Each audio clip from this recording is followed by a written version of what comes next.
बात भी काबिल फ़ख्र है कि इस कॉलेज से MBBS के 11, BDS के 12 और BSN के 5 बैचेस फ़ारिग़ तहसील होकर पाकिस्तान की खिदमत में मसरूफ़ है।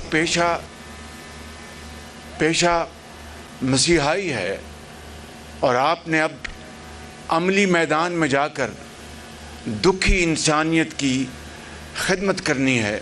हमारे वालिद मोहतरम मरहूम मग़फ़ूर मियाँ मोहम्मद शरीफ ने ये पौधा लगाया और आज एक बड़ा तनावर को जो भी निशान थे।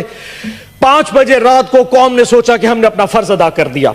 रात को कौम आई, सुबह 5 बजे तक पूरी कौम ऐसे जाग रही थी जैसे बैलेट बॉक्स के डब्बे उनके साथ पड़े हों और वो कौम हिफाजत कर रही थी।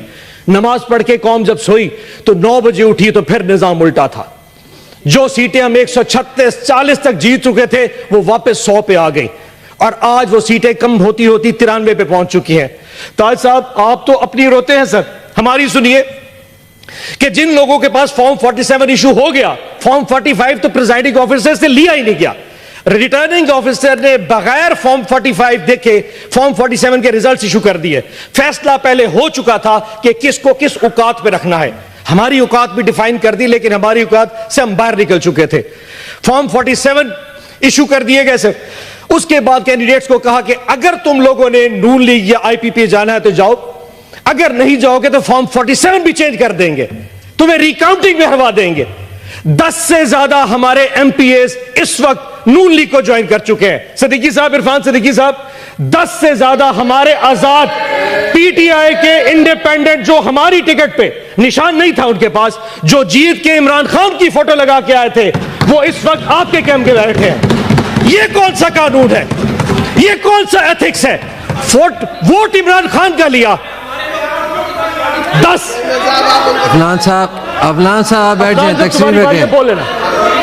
अफनान साहब, अच्छा अफनान साहब, अगली बात सुनते हैं सर। अब इस वक्त कोई बात, अफनान साहब तशरीफ रखें। जीशान साहब बैठे। अफनान साहब, सेक्रेटरी साहब, अपनी तकरीर बटन दबा। सेक्रेटरी साहब अब अपनी बारी में बोल रहे हैं। आज इस वक्त हालात ये हैं कि मुल्क में वजीर आजम बनाने के हवाले से कुछ नहीं हो पा रहा। वो कैदी फिर मुस्कुरा रहा है। इस वक्त इस मुल्क का वजीर आजम नहीं बन पा रहा। लेकिन अफसोस चेक करें सर, अफसोस